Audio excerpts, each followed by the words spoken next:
Well, today's dish screams comfort food for the dinner table tonight. And here to share a recipe in the CI Kitchen from the Family to Table blog, Natalie Kenny Marquez joins us. It always smells good when you get stuff going, but this smells exceptionally good. It's like a fall candle. I think I said last week the recipe smelled like a fall candle, but this one does because it's literally apples and sugar and cinnamon boiling. Like, it couldn't get more. I don't think we need to do anything else, quite frankly. I know you have pork and it's supposed to all go together, but I would eat just that just fine. I think both would go equally well, just as fine separate, but we're going to put it all together. Oh, okay. So what are we making? So it is a pork roast with cinnamon apples, and this is a recipe from the late 40s from my great-great-grandma Nellie.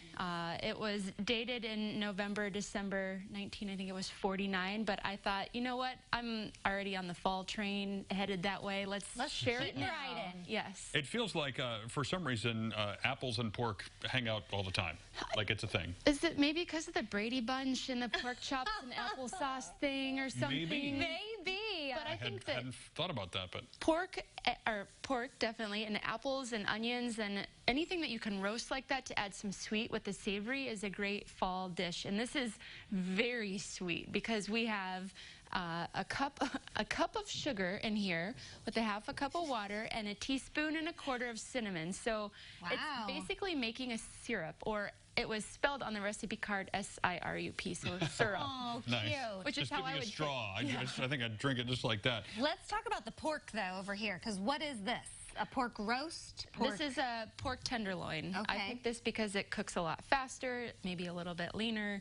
Basically, it cooks faster, and it's easier to cut. Which is key when you're a busy mom on the weekend or Exactly. weekend. I think I got this cooked in, about 30 minutes or so, which is perfect because it takes about 30 minutes for the apples to become a little tender in there, and then you can serve it up right away. So what are we doing with, are we just chopping them up and throwing them in a bowl, or how are we mixing the two? There's going to be some plating. I went ahead and I cooked the pork in advance just to make sure that it got done on time, because you want to make sure that the thermometer reads at about 185 degrees, if that's the temperature you like for your pork, which it is for me.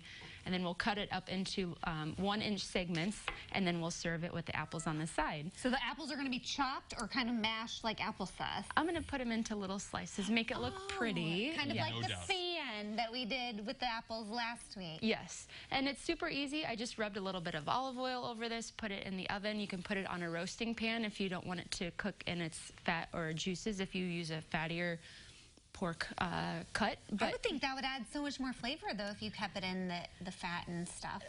Well, most definitely. Okay. Yes. And not Fat, dry it sugar, out. wonderful, all together. Your grandma knew what was going on. Oh, for sure. I'm surprised there's no butter in this. I'm sure we could find a way to rub it in butter instead of olive oil. And I love pork, but I'm really tempted just to eat that as it is, because it smells so amazing at the moment. And but you I believe you, it'll be great together. All of this at your farmer's market. If you don't have apple trees, you can go to the meat vendors, get it at the market, get it, support your local farmers. Any specific apple would you pick for this one? Probably not the most sweetest apple, just because there is a cup of sugar in there. Yeah. It's going to be sweet enough as it is. So I just picked whatever apples we had in the bowl on the counter. I don't even remember what kind we picked out. Usually my girls pick them out by color. Well, I like red, or were they green? They were pink. Oh, pink. All right. There you Sure go. enough, the one I didn't say. All right, well, we're going to let you chop and do all your business here so that we can have a big reveal of our pork roast and cinnamon apples. A long time. A little bit later. Yes, there's a look at Natalie's Facebook page, which we've connected you as well as the recipe at CiLiving.tv. And we're back now in the CI kitchen with a great comfort food recipe.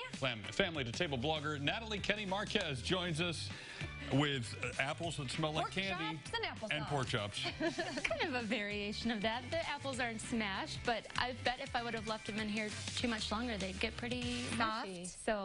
So this is one of great-grandma's recipes from the 40s. 1940s, yes, a whole lot of sugar in there. Apples, definitely in season. Pork available at the market. How hot are these?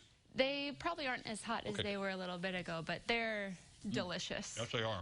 So I tried to pull them out right before they got to the too mushy point, because when I cut them, I did have to cut through. Action. But you don't want them to be too mushy. Make sure the pork is cooked. Cook it in the bake it in the oven. Yes. And Oh, make that's sure so good. It's It really is. 185 degrees. Invest in a meat thermometer. That will make your life so much easier. And But all this stuff you can get at your local farmer's market. definitely at your local farmer's market, from your local farm stand, from the apple orchards, all those things right now. Slippery little good. sucker. And we were good. just talking about all of the syrup that it was called in the recipe that's left over from Thank you. You're welcome. cooking the apples. Drizzle some over that, or save it for breakfast the next day. Put it over your oatmeal, maybe your French toast. I would do all of that. Drink I it would with a too. straw. Drink it with a So straw. good. Well, thank you so much. Yes, thank Another you. great family to table recipe. You can check out Natalie's blog and Facebook. We've got all of her recipes at CiLiving.tv.